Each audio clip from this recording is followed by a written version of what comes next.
Mbote baye bozolanda biso partout, bolandaka biso na ba internet, bolandaka biso na ba YouTube, donc bo s'abonner massivement, donc na ibisa bino ke mikolo télévision zongi elenge, donc ndé na ibisa bino ba diaspora o bolandaka biso partout na Jamboul, donc tozana bino awa wandenge to vandi awa bozomona déjà moko wa bino na kombo ya mwana mboka Julien na yende to beta masolo ya actualité politique ya mboka na biso, donc botikala ka connecter bo zapete po makamboze belé ya kolobela awa to beta masolo ya retraite bande ko na biso FCC, to beta masolo qui bloque la gratuité de l'enseignement, l'effectivité de la gratuité de l'enseignement. Donc nyoso boyo kangwawa pe to ki pe mwana mboka Kabuya dans sala descente moko na Kazangulu, donc dimanche ya lobby et na kozwa tamingite parole et pas d'angai pour talakaka, il faut inviter à Panzanteke, donc à Panza la vérité na ba vérité na dédié kaka émission oyo na GG Bola, Gene Bola, donc Gene Bola depuis London na epi ke auto solo la ki ezala kaka bongo bino nyoso bozolanda biso na radio télévision la VDC depuis New York City. Donc botikala ka connecté awa kaka ndeto kobeta na bino masolo mona mboka Julien Mbote ni journaliste et toye komona yo d'abord boni sango ya nzoto kolongono na rythme ya gratuité do santé pe komona ngo gratuité kaka santé kitoko mona mboka avant to kota na rythme ya gratuité ya santé oyo zokumisa wana et d'emblée to komona etake na bosana ko présenter aux alipe moko ya bane Congo et d'abord ko se présenter pe na bayeba ko landa yo lilo po to lingaka libako wana po internet chaque jour to yambaka bato ya sika oyo bakota ka basabonaka ko ba mero wana bayambi azali nani ngana ko présenter ta na musu na mokuse mais yo moko yeba na molai et na bayeba zo landa yo ajika. Merci ndeko journaliste kombo na ngai ezali monsieur Julien Zamwangana nazali moko ya bane Congo, donc ya province ya Congo central nazali vice-président national ya Ajiko le komi Ajiko et le koloba action des jeunes ne Congo de l'IDPS pe nazali le numéro 1 donc président provincial ya Ajiko na kati ya province ya Congo central en dehors ya ba activité mususu oyo to kobikusa voilà à peu près oyo nga nazali mwana mboka toyaki komona yo etaki ne Congo gouverneur na vice gouverneur bazaki suspendu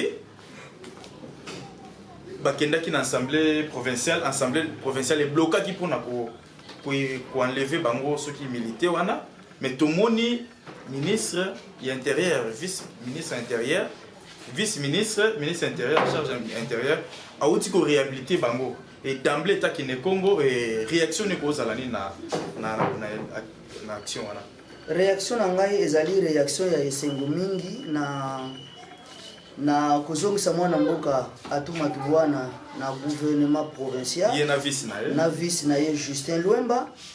Pourquoi na lobby réaction na ngai ezali malamu parce que gouverneur Atou azali le gouverneur oyo biso batuto votaki comme ba envoyé na biso na assemblée provinciale oyo ba votaki comme gouverneur avec sa politique il y a 5 ans il y a ko diriger province ya Congo central pour na développement nango. Donc nazali na esengo mingi na retour na bango parce que il faut maintenant ba exécuter programme na bango oyo bango ba votelaki bango na assemblée provinciale.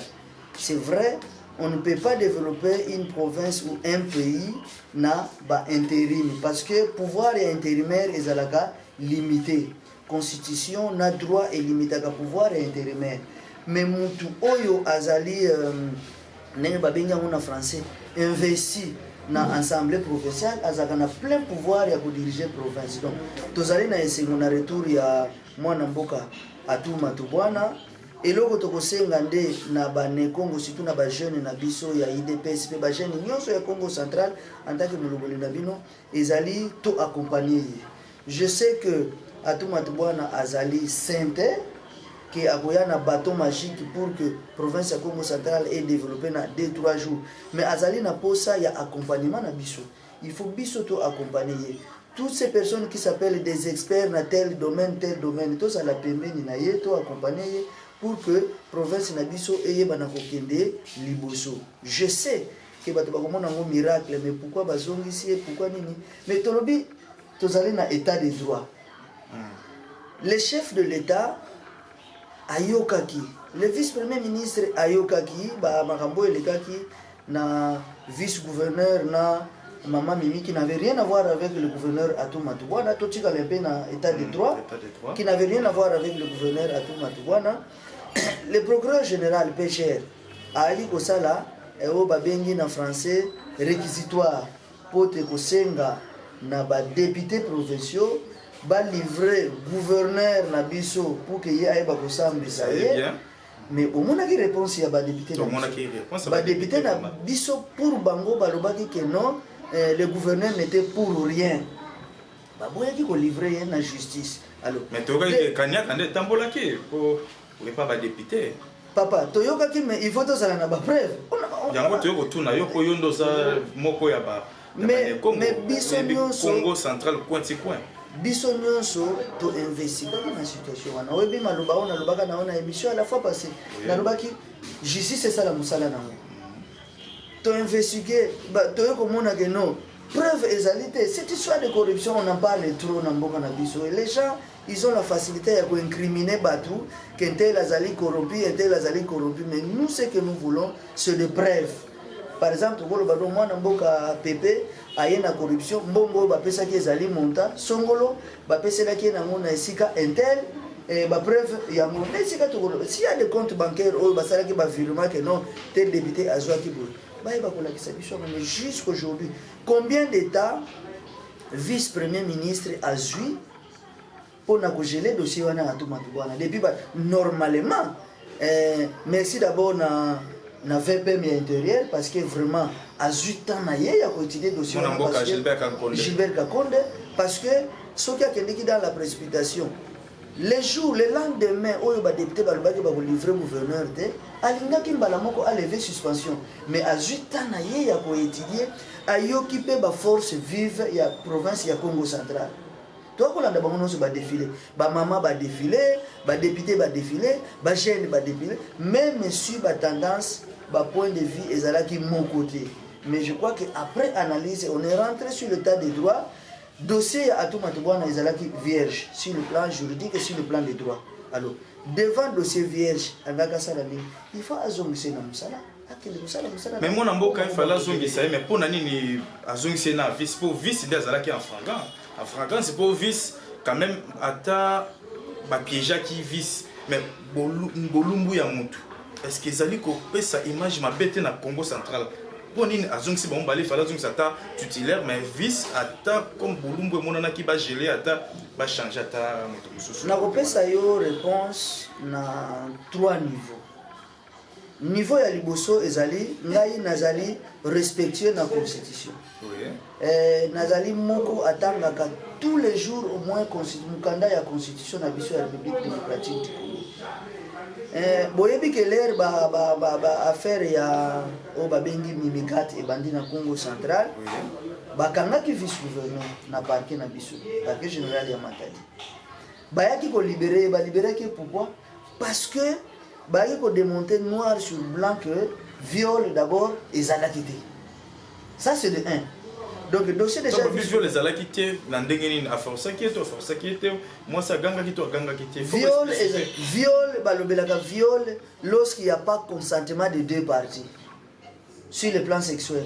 Ce qui moi si a boy mobali a forcé moi si et commis viol. Toi moi si a forcé mobali et commis viol. Mais il n'y a pas eu forcing. Il n'y a pas eu forcing, vous avez suivi ma déclaration, il y a vice-gouverneur qui nous, Zalaki naïe déjà, donc Zalaki copine naïe. Donc, parquet a eu qu'on lever un peu, sanction on a déjà, il y a viol. Et qu'il faut qu'on a élongua qui déjà. Bon, maintenant, l'air bango baye na Kinshasa, alors ça c'était d'abord le premier niveau, il n'y a pas eu viol parce qu'on allait mettre la main sur le vice-gouverneur, ce qui réellement viol et Zalaki. Mais viol et Zalaki, bayaki kotikaye. Et comment dit maintenant, dossier maintenant administratif. Sur le plan administratif, il y a Kinshasa et pas ya VPM ya intérieur moi namboka Kankonde.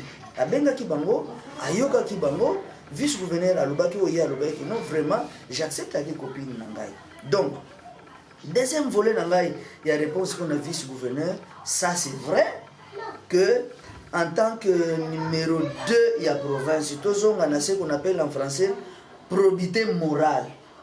probité morale na ye ezali ya kobeba parce que lorsqu'il voudra bien se mettre devant les gens, la communauté, pour aloba, la première des choses, mutakota là, image, il y a ba photo, oyo ya nidité na ye, oyo ya mba. Maintenant, biso ngai en tant que jeune, président ba jeune de Congo, na zongi si bali ndena kana ye. Le VPM asali musala na ye. Puisque bango bazali couple, ya wana lobeli 3 niveaux, bazali couple, gouverneur na vice bazalaka couple. Ye azongi si le couple. Quitte à ye ndeko Justin Lwemba na conscience na ye moko devant sa propre conscience, il va pouvoir se prononcer. Ye moko komona lera kokende abandonner sa démission. Ye moko komona que non soki na kokoloba te au vu de ce qui s'est passé, par exemple ndenge bato bamona ki milité na ngai akosenga akodéposer démission na ye na assemblée provinciale. Pe assemblée provinciale a coupé son nom à président de la République pour que ba acte démission na ye. C'est en ce moment là maintenant que ba kosenga na CENI a organisé ba élection pour na vice gouverneur. Mais ce qui ye a estimé que et ça les nango ye l'autre côté et ça lié sonité non événement ko se tenir devant la masse. Nous verrons que constater, mais surtout qu'on constate, et ça dit qu'amuna yemoko, mais VP Masali Moussala nae sur le plan administratif, azogisi bamuna nae comme dit qu'il y a probité morale, état ligaka yemoko vice gouverneur. Voilà. Moi na dossier wana poto clore dango moi message na ne Congo nyo se lando de partout dans noko ya boala na biso na Kikongo. Na dossier wana moi synthèse de 1 minute. Bana Matadi, bana Congo Central, kubanda Kazangulu Timwanda. Mambo ke mingi ya kutubila beno sana dossier ya atuma tubwana. Nanga ya ntete kima mule ndalomba beno totula kimia entre nous les Nekongo tovanda kimosi na makuku matatu. Parce que dossier yi ya ke dossier ke compliqué fioti. Kana to mena tena una brutalité. Donc vous avez regretté après moi que politicien mais ça ba mamu na tubila ben gouverneur a tout un vanda eli beno bikani no vutuka tena gouvernement yani diriger gouvernement provincial ya Congo Central yani sala kisalu nanto accompagner beto to banda ku surveiller sana yani sala kisalu sana ku développer province ya Congo Central to bika to katuka tete na ba récupération parce que les politiciens bana sala au récupération politique ça n'a pas monsi ba voanda mais kana ba me voanda beno mena kanza que non beno ba jeune ba ke ba beno kisalu que non x me kuma gouverneur muke ba ka ba jeune no sana kisalu no e voanda ve anke sala d'abord ça ne pochina mais to pika tete total to tout la te atu matubana na preuve kana anke sala kisalu mais muke sûr que to ke accompagner anke sala kisalu na le qui na melomba surtout na beto jeunesse parce que toke plus ou moins 80% na Congo Central toke ba jeune donc mambo na eta la beto et à tout d'ailleurs que jeune to bikila de temps et un sala mais ça ba façon mutu ba que toke sungane beto toke na ba expérience par exemple le système des Nations Unies. Nous allons rapidement demander na gouverneur ça na une convoquer conférence économique ça na développement ya province ya Congo Central. Kuna nde toke bokisi la batu nyonso ba force vive ba politiciens ba députés nationaux ba députés provinciaux ba kuiza sana to vanda ensemble sana ku diagnostiquer ba problème que na bloqué province ya beto sana ya décoller et puis pour trouver ba solution pour que province ya décoller. Donc kimia melomba na ba jeune nyonso kimia melomba na ba politiciens nyonso beno ba politiciens beto ba politiciens surtout ba députés beno sala kisalu na nkangu voter ke beno. Merci beaucoup. Quand vous avez ça la division, non, nous sommes prêts à dénoncer députés nyonso que voient dans ça pour diviser province à Congo Central. Province à Congo Central, il y a que makuku matatu. Après 2 ans, tu as tout bien d'accord maman makuku matatu. Tu as mutu mosi na province ya Congo Central. Voilà message à mon député pe na nini ya ba jeune l'homme. Tu vois dans façon fumukimba mubikila kabeto ki mosi. Tu vois là ki mosi beto nyonso. To sangana to vanda muntu mosi fatu toke tubaka u mikamambo a lekila kumosi vumbukila kumosi. Merci beaucoup mon mboka Julien. Sans plus tarder vraiment wanezalaki moi synthèse apesi na ba nyoso ba ka Kikongo donc autant se pose appel na moi difficulté lingala moi pour sentir que non azapenda pour moi boala donc moi na mboka d'emblée na mabele na yo ta Congo oyambaki bandekono ya FCC basalaki retraite moko kuna baclotiraki yango lobi na Kisantu. Est-ce que na kati ya masolo na bango est-ce que intérêt ya population ezali po toyokaki bamakambo ebele il faut conserver FCC cash et tout ça makambo ebele toyoki malgré no ba rendre communiqué finalité nino kolo bana retraite basalaki wana. Est-ce que intérêt ya population intérêt ya Congo peuple ne Congo est-ce que ezalaki na kati na raconte na bokuta na bango wana FCC o baza ba partenaire na bino na coalition? Merci. Ngai na répondre na mutuna oyo posé ngai parce que la question claire ezali intérêt ya population. Na makambo na bauti Congo na mabele na makambo bauti kosala kuna intérêt ya Congo ezalaki te. Bakendeki makambo na bango ya politique. Bakendeki ko peaufiner ba stratégie na bango pour que lobby soit bazonga na pouvoir, mais pendant que tozo cheminer na bango na coalition, comment coalition ekoki kokende na ndenge moko ya bien, ce qui nous ont laissé entendre. Donc ça n'avait rien à voir avec l'intérêt ya bane Congo ou ya population congolaise, mais bakendeki parce que balobaki bazo mona déjà musika. Bango bazo mona en terme ya 2023 parce que bazalaki ba perdant. Na élection 2018 présidentielle bazalaki ba perdant. Maintenant souci na bango ezali que ba gagner ba élection en 2023. Ndé loko bakende ko sala kuna ya mutuya ya ngwana. Ça n'avait rien à voir avec la population de Congo ou la population congolaise était. Zaki bongo te parce que la population congolaise c'est plus exécutif ne mutavant de la makambo. Donc bango bakende pour les intérêts vraiment restons stricts pour les intérêts politiques. Ndé loko bakende la. Est-ce que ba honorer peuple ne Congo te? Pour la politique à la province sur 26 et bah y a ne Congo c'est ça façon qu'on aurait payé. Merci na bango s'il faut que parler à honorer biso mais ko honorer biso eza nango trop fort parce que nega na lobaka chaque fois que Congo central ezali sorti peut entrer il y a développement il y a République démocratique du Congo. Congo central okokene makolo le musu na yoki batu mususu bakendeki ya FCC bakendeki na bango na ba vélo mususu bakendeki na bango na ba moto mususu basalaki na bango makolo donc baponaki Congo central pour deux raisons. Parce que ezali facile ya kokota okokene makolo okokene na vélo okozwa taxi avion pe okei na yo donc ça na facilité ya kokota. Deuxième des choses c'est peut-être parce que c'est trop proche ou cadre oyo et ofraki bango place bavanda kimia et recevoir batona pour les provinces proches ezalaki peut-être Congo central. Mais ne parlons pas surtout des intérêts ya peuple ne Congo na assise wana ya FCC. Bakende ko évaluer, nous saluons l'évaluation. Certainement nous osons croire s'ils ont été sincères envers eux-mêmes, est-ce que balobana qui vérité il y a marche ya coalition FCC cash parce que na kati ya coalition totika ba cash ende kutotika ba cash oh non na bomba melie boye don na zeleli boye na gauche na ba ceinture blanc ba boxer ba bimi ba catcher ba bimi non to kosala boye to kozelela bango boye non tozali toloba mwasi na mobali tozali ntimba na nzusi tozotambola ndenge moko bango bazali majoritaire na parlement mais biso tozali na institution eleki mutuya na kati ya mboka. C'est-à-dire qu'il y a des choses. La présidence de la République, le président de la République en tant qu'institution, il y a appelé ça orientation. Mon différence. Il y a appelé ça orientation. Pekolanda, exécution, il y a vision. Il y a appelé ça vision pour n'importe quel gouvernement et sika bango bazali.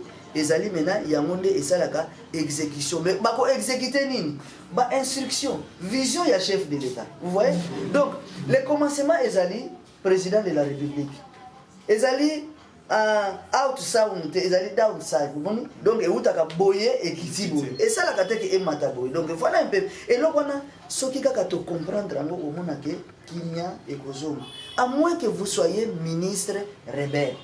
Mais si vous allez ministre, vous allez respecter la constitution, vous avez vu que mon conseiller est chef de l'État. Donc par rapport à la coalition FCC Cash, vous allez souhaiter bonne marche parce que si vous allez dans 4 nango, tosiégeaka na kati nango. Donc bravo bandeko soki réellement bokendeki pour que boévaluer bolobanaki bavérité ke no kote oyo biso togafaki toyeba kozonga na nzela. Donc bravo soki réellement. Est-ce que bino na cache bozozela pe compte rendu etaki mwasi na mobali bozozela compte rendu avant baranda ngo public po boza ensemble tango moninga ke akoti na chambre l'ultimo bandoto avant ya kobeta na balabala mais il faut akuta papa bana mama bana tala na lotibo est-ce que na kobeta la voisin est-ce que bino na cache bozozela quand même résolution oyo bakendaki kosala kuna na kisantu avant baranda en public po boza na partenariat na coalition par respect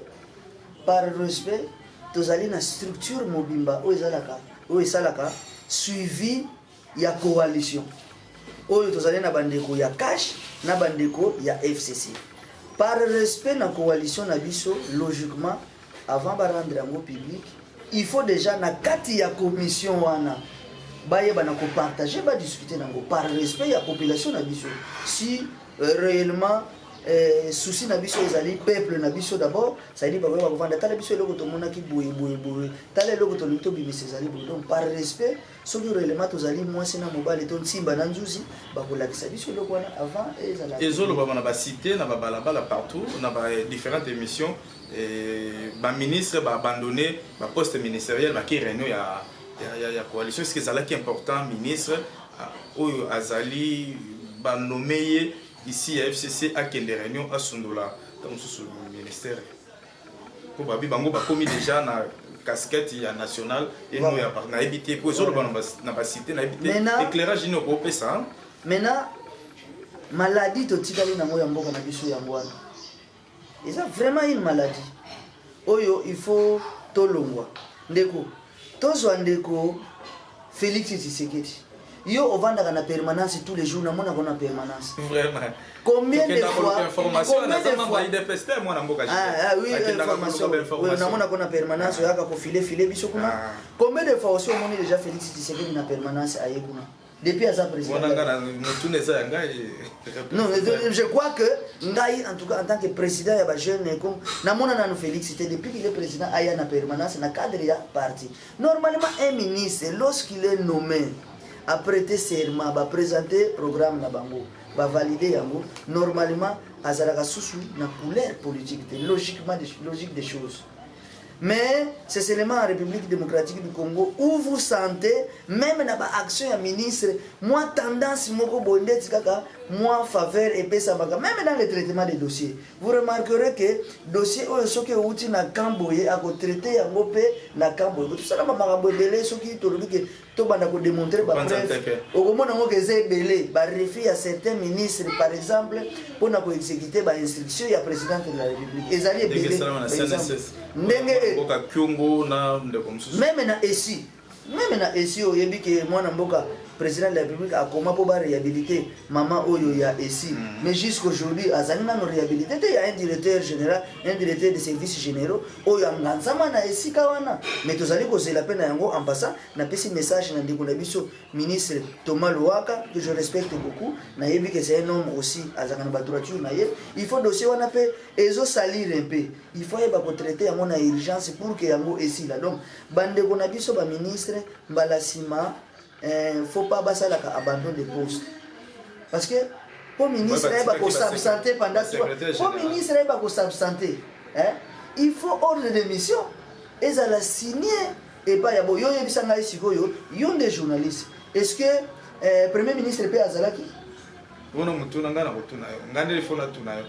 Mais na mona qui était tout le monde qui m'attend encore noté ministre que Janine Mabunda je pense pas ça là qui était bon tu vois les gens qui connaissent un peu les droits premier ministre Azala qui était mais pourquoi qu'il était mais pourtant Azala mutaye FCC mais akende qui était parce que quand il a posé na évidité au monde est-ce que ce tout ni bande comme ministre na obango bakende c'est parce qu'il na ba ordre de mission parce que ministre pour tika poste na yo mais c'est état de droit pour frapper bango te place na bongo na titi la bongo état de droit état de droit pendeko ezalaka frappe na frappe ti ndeko état de droit ezalaka état de droit carton jaune carton rouge état de droit ezalaka pe kobenda matoi omoni avertissement ezali na cercle na bango bakutanaka na conseil des ministres oyo mwana mboka tosengi na premier ministre akoyeba kobenda matoi pour leur dire que non mbala nsima parce que pendant bango bazalaki kuna na FCC na Mbwela mais biso awa entre temps tozalaki na problème ya bainondation ya bandako yango ekweyaki tozalaki na posa mpe baministre na tomona bango kuna parce que ezalaki secteur na bango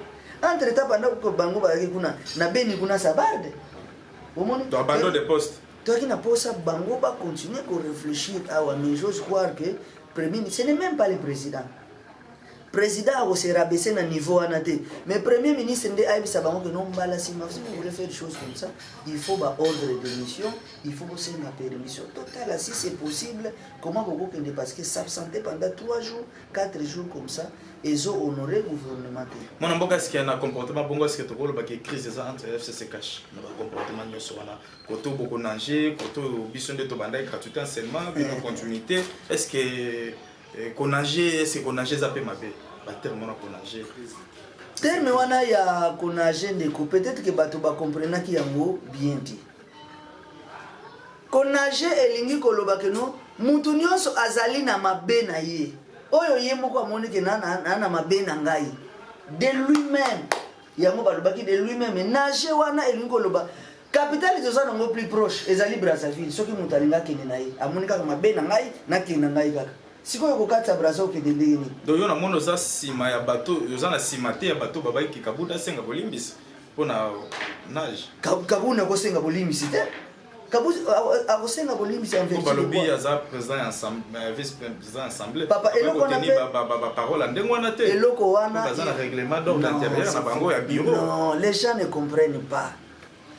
Kabundi, lorsque nous le recevons à la permanence là-bas, il est président AI de l'IDPS. Mais pourquoi vous Félix Kounate Atiki casquette na ye, il y a premier vice-président de l'Assemblée nationale. Libanda, au moins il est entré na bisoan.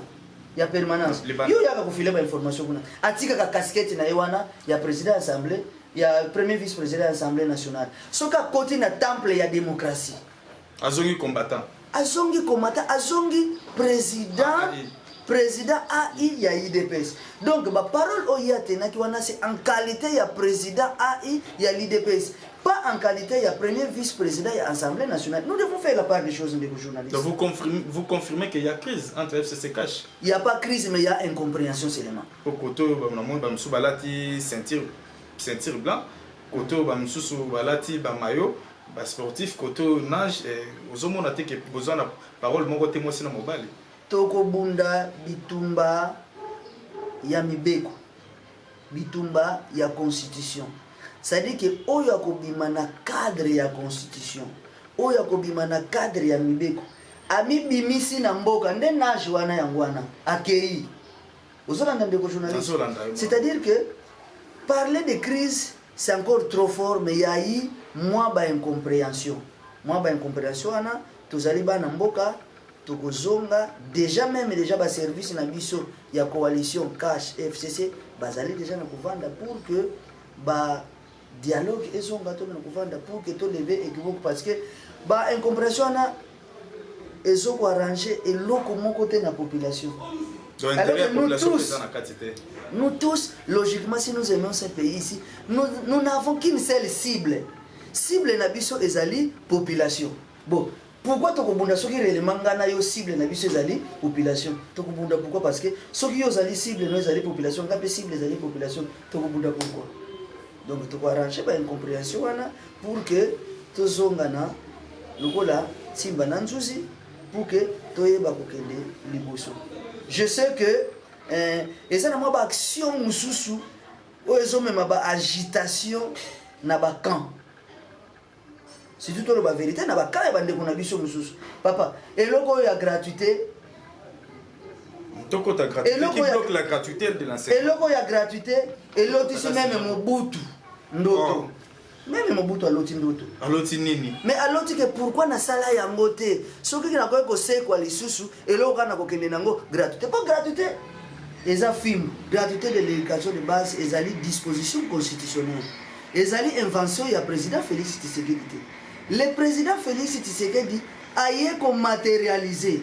Omoni a eu comme matérialiser et loko zali na constitution. Nenga na lobi na yo clairement.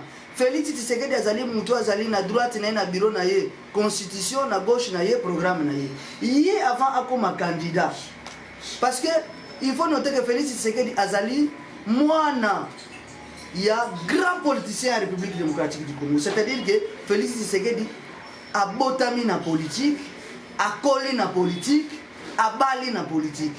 C'est-à-dire que papa na akoyebisa ye soko limo frappé obeta fimbo talaka constitution.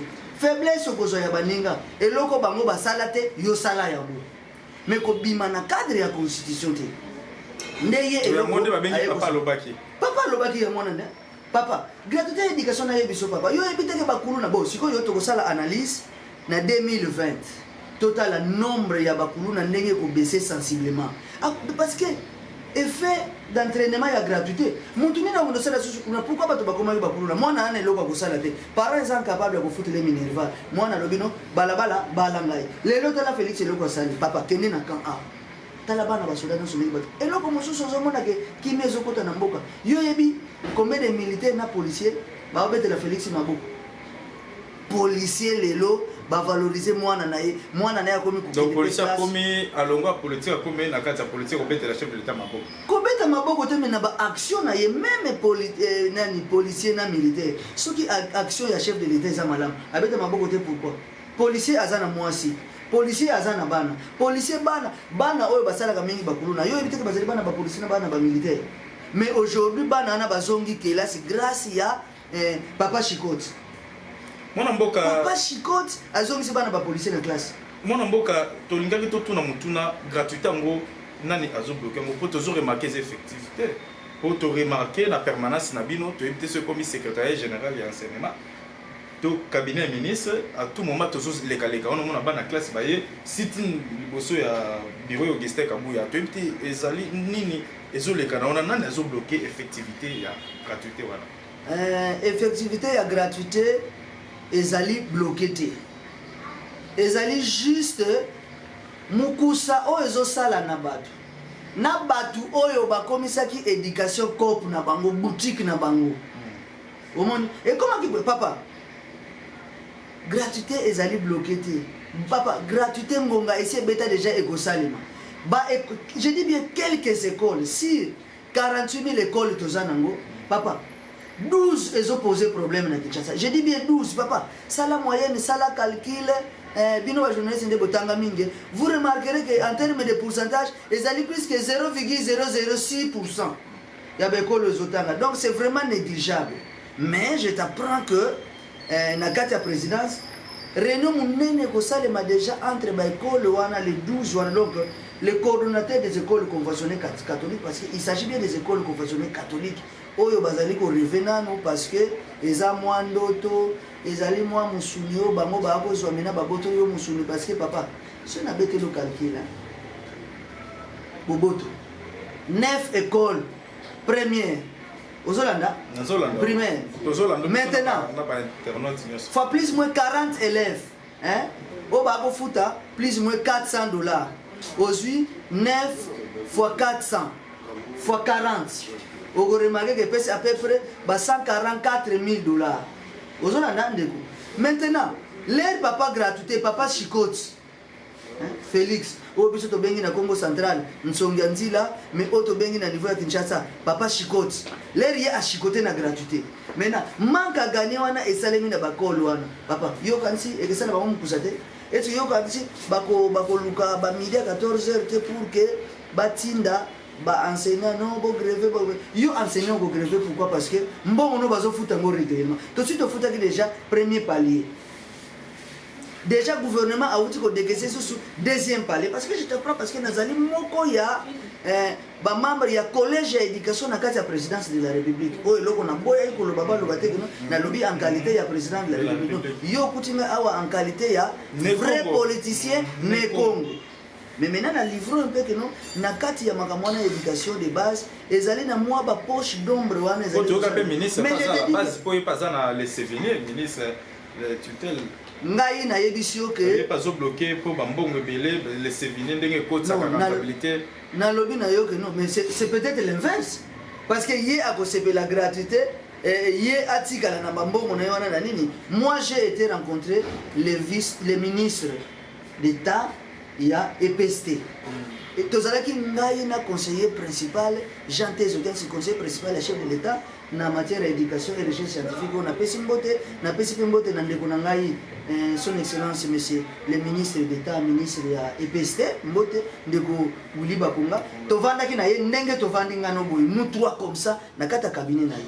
Non, j'avais découvert que Willy Bakonga n'a jamais été contre la gratuité. Parce qu'il nous a dit, il a dit clairement à l'objet, Nangaï ministre exécutif, Nabino politique, orientation et chef de l'État, tous à la Moutoumoko pour que tous on sous si matin na makabo oh ya gratuité tout. Il nous a dit ça, je dis bien, il nous a dit ça. Au départ, moi aussi, j'ai pensé qu'il était contre ça. Mais je l'ai entendu, je l'ai suivi, Tozalaki Naye. Donc, il est pour la gratuité. Donc, moi, quelques écoles, je t'apprends que nous allons tenir une réunion à la présidence de la République. Déjà, c'est mercredi, à 10h, pour que tu levé au Kivo, tu rappeler les sous de l'école catholique, les 12 à l'ordre. C'est apprendre où aller. C'est parce que qu'est-ce qui va se passer? Soit, Olingi ba parents ba continuer ko futa mbongo. O komi école privée parce que constitution peut faut libre choana. Soko lobi bon ngana zalaki école conventionnée catholique na lingi na ngana tika na ngaka pe. O komeli biso, o komeli Willy Bakonga ministre d'État ya EPST o sengi autorisation pour que o koma na école privée. Ba pesio mena autorisation école ba enseigner na yo ba longwe prise en charge na l'État congolais. Mais maintenant qu'est-ce qui va se passer ndiko na ngai? Ba école wana ya catholique wana ezalaki mutu atonga yango l'État congolais. Maintenant biso mena chaque fin du mois totindi facture na église catholique pour que baba na kofuta ba bâtiment na biso loyer. Et ndeko yo ibi loyer ya Gombe vraiment. Vraiment, mon amboka, comme j'étais vers la fin, budget 10 milliards, est-ce que le budget est réaliste? Est-ce que Kokoka pour l'exercice 2020? Bon, oui, ma tata pas à qui na 9 points, combien, bon, bah, c'est à 0 points, combien, wana.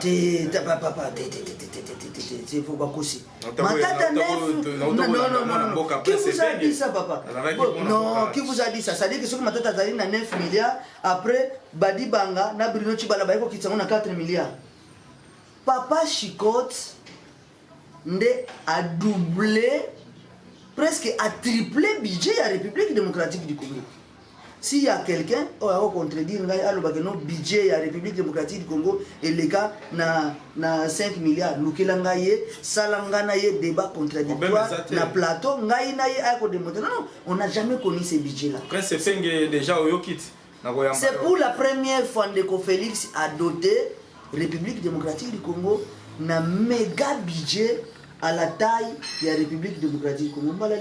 Est-ce que le budget n'est pas suffisant? Et ça, soukate. Tozo que ne malé mendeko. Akoki ko sauter malamoko kakate tokoma na 20 milliards. Tokoma na 100 milliards. Comme tu as 80 millions d'habitants, ce qui est une norme et économie totale, la PIB, logiquement, budget nabiso, na monnaie yamboka nabiso, na population nango, il faut nager vers la montagne. Mais bandeko, le président Félix Azalina na politique ya ko mobiliser na ba ressources. Suka nango leto ko mobiliser ba ressources. Leto ko kanga madusu wana nyonso o babengi ba coulage de recettes publiques. Poto ko kanga ngo. Malem. Il y a beaucoup de gens qui continuent à être combattants. Parce que les gens mais pourquoi vous avez des militaires qui continuent à être combattants? Pour les gens qui s'enrichissent illicitement. Que nous, nous avons mais la stratégie, vous avez talent, on a place publique, vous avez maïle. Mais tout ça, on annonce parce que tu as prison ya makala, prison ya makala ezalaka pe limité, bambeto eza limité. Tout ça on annonce bango déjà que non, bana mboka, bino bato bozana ba régie financière, bozana ba kangate, bobimisi ba prisonnier, boko tsesu sunde boto kangasu ndeko mokia. To continuer na makambo budget. To kote boto teleka makambo. To ko bueta batu nyonso oyo basala ka coulage le mbongo ekota na compte ya l'état na trésor public, mbongo zokota na ba poche. Nde bango na to ko kanga to ko bueta. Nde le vrai prisonnier mboka na ngoposa, bango na nde bango tombisa makala. Na omoni nde ba réhabiliter luzumu. lusumu ezela za bambete bele za vide donc mutu nyonso ono nazali douanier nazali nini tokangi kaka na circuit oyibaki mbongo poche no ekoma nini banque ya l'état nde bamona tokokanga donc c'est-à-dire le tokokanga maduso na nyonso okomona ndeko topesa Félix c'est une chance on a budget écolika tiba 20 milliards procès Doli Makambo nino ko ba d'emblée n'est-ce que état de droit ya mwana te Doli Makambo yaza parmi les hommes forts ya mboka oyebi yango Doli Makambo était parmi les hommes forts ya mboka mais maintenant tala état de droit esika ememi biso même ngai na zolo bana yo boyi soki na gafe na bimi na dehors ya mibeko babo etingai. Personne n'est au-dessus de la loi. Mais tout le monde a une différence, c'est héritier. La carte déjà, ma téléphone est sonné, état de droit, des poids des mesures. Yo, lingi ko zongi sanga na biloko ya constitution mingi na droit mingi. Dossier ya héritier. Mais dossier ya héritier batiki pourquoi? Babi appelle la présidence. Non, mais appelle la présidence n'a rien à voir. Vous pensez vraiment que le président Félix Tako comme ta téléphone n'est pas bien quand makambo ya ami kiti ça trop bas comme ça abenga kana makambo ya mutu bakangi na copine na kata ya nini ya hôtel. Non papa. Bakanga qui pour la première des choses parce qu'il a troublé ordre public parce qu'il a publié et logo ne wana ya buzoma. Mais en réalité, il y a pas eu viol papa. Bakanga ka mutu na makambo ya ba rapport sexuel quand il y a viol. Un des coups. Batiki parce que il n'y a pas eu viol. Qui était le plaignant? Oh, il y a se plaindre de non pas. Yo omoni. Maintenant, si réellement, moi si on a azalaki femme mariée, c'est maintenant mon balinaye, il faut abima plaignant, akende ko funda maintenant héritier, pena moi si naye parce que les deux cas bakanga maka. Akende ko funda si y a eu viol, si y a eu kamoni que non moi si naye c'est infidélité. Ndiye akende ko funda, mais il n'y a jamais eu plainte. Mwana mboka ndeko na biso za isu na prison mokia akota ba prison donc mokia pona na moni ba régime nyoso zaka na prison ndeko la peto lo soufati na kota pe prison ndeko mais akoti prison ya politique te nde fatiche mutakoti prison ndeko mokia ndenge na landaki film wana peut-être ce qui ezali eloko ekotisi makala boloko. Parce que papa, maloba, il y a une photo de la maîtrise, maloba oh il y a loba qui non. Oh il y a na koki konyata yo na bomayope. Ndé loko ne ba lobe que non. Alika ça la meurtre. Au monde parce que ce que ça qui accident. Kazota musa mutuka et puis à tout mutu. Ezali accident. Mais wana on dirait ezali quelque chose ba lobe ezali un peu prémédité parce que aucun mutu ndeko mokia azalaki devant ces états ya bakanda na ye ndi salaki ke abimisa parole wana nde elandi ke bamema ye na prison mais en état il a ses avocats bakoye ko samba pona ye parce que ezali prison ezali esika pe ya mois repos était ya mutu après ba avocat ba ko sala rappel ba ko sambisa ye peine na ye bo maintenant de ko mokia yo yebisanga ye peine ba pesi eza ya combien de jours combien de mois combien de semaines combien d'années mais to linga ki to yeba est-ce que mutu bongo pa ko sala candidat président république pe ba voter chef de l'État pour ça là il peut pas un candidat kota to yebi histoire toujours oui mais acte wana taper collègues non politiciens na plateau oui to yebi ke ndeko mokia ye penza aza boxeur donc ye est-ce que bato bon par exemple ko sala ba candidat ba président de la république à cause papa même un fou peut devenir candidat président de la république mais la question non mais la question maintenant ezali na biso ba électeur est-ce qu'on va voter n'importe qui d'abord ma solo wana ya vote il faut to boucler yango parce que 10 ans eza na mutu moko ko continuer na ye ko diriger mboka 10 ans. Kosé Bemba. Oh, papa Chikoti. Kosé Bemba est politicien, tout ramassé, tout le cas. Oui, Ndeko Bemba, vraiment, ça n'a rien à voir avec le gouvernement congolais. Ezali, CPI, Moutou, Alobi, Namouana Mboka Bemba, a qui est dirigé une année pour la subordination des témoins. Donc, Namanda 300 000 dollars. Ndeko Bemba, vraiment, Ozali, Mouana Mboka, courage vraiment. Je sais que c'est pas facile, mais une année ils allaient fin du monde était tokozela les sous moi namboka awa namboka parce que Bemba tout ça qu'on a posé na. Toi qui moi namboka Augustin so qui t'a lobby d'image na kisan. Ah papa. Ils ont confirmé biso est-ce que descente les andengini mobilisation les andengini na mabele na yo biso pe ba caméra na biso ko kende to mona musala to kita na mabele sikoyo yo ko benga ga isusu Augustin Kabuya te a changer kombo yo ebité il faut benga ga ye papa Elombe mais wana bino biso to ebi ke biso Augustin Kabuya te mena sikoyo lelo na biso mbala sima siko ngo posinga keso posanga kombo na ye papa Elombe bande ko na nga ya Congo Central lobby dimanche biso nyonso bato bakota Mwanda Matadi Chela Lukula Luozi chez moi tokuta na lobby na Kazangulu poto yamba mwana mboka Elombe Augustin Kabuya oyo azali koya ko komine na biso to kota mince to tuna ye mituna sur la gratuité to tuna ye mituna sur coalition azoya juste ache lokolo apesa biso kaka mbote na Kazongo parce que Kazangulu ezali suka ya Congo Central et puis ezali kaka ebandeli na annoncer bino que ezali kaka ebandeli donc akota muke azo mwa mupepe ya Congo Central amona eske mupepe ngo ezande nini et puis à partir de la semaine prochaine akokoma na kata chef lié ya Congo Central Matadi donc lobby biso nyonso bana madimba nyonso bana Kazangulu nyonso bana Lukaya nyonso kimvula banini lobby qui boso qui nous répondre na FCC ba beta qui sent bino beti Kazangulu ça n'a rien à voir biso si photo ça la contre-attaque et kozala munene parce que tokobengisa même ba membre na biso o bazana Paris, Belgique, Bruxelles, Canada poto ya kovanda parce que biso tozali na esprit d'écoute tokoyoka mutu na mutu biso ekokende te que notre sale évaluation to sale évaluation o babengaka o sale eloko babengio juger parti non nous on va appeler la communauté jour biso tokosenga parce que kala mingi te biso pe cash tokobengisa moi lisanga o tokokende kovanda poto réfléchir mais maintenant biso bato o bazana kati kuna bakosala biso état de lieu et puis toche bango mopanzi et puis maintenant biso bato tsala di banda ne mena to bandi ko poser bango ba pétition pe to pesi ba orientation na biso pour le futur ya coalition biso kozala bongo donc biso ça n'a rien à voir na réplique exactement na eloko moko te ya réplique programme ngana yebiso ko ngana za jeune ya ba ne Congo no ba jeune Congo programme ya Kabuya ezali programme ezo daté de longtemps avant bango bakene na mbwela ezo daté de très longtemps je suis allé à plusieurs reprises kosenga na mwana mboka Elombe Kabuya akita na Congo Central mais calendrier na ya ko permettre ete yango mbala oyo alobi que non Julien en tout cas bande ko luyeye bande ko tezo pour vous faire plaisir cette fois-ci nandi tout ça la kango régulièrement to si to kende déjà na mwana mboka Augustin Kabuya Elombe Nanjil akene kopesa communauté ne Congo bambote bele to sala kana biso yango donc ça n'a rien à voir na réplique pour na ko répliquer na to ko répliquer nini papa lelo ekomi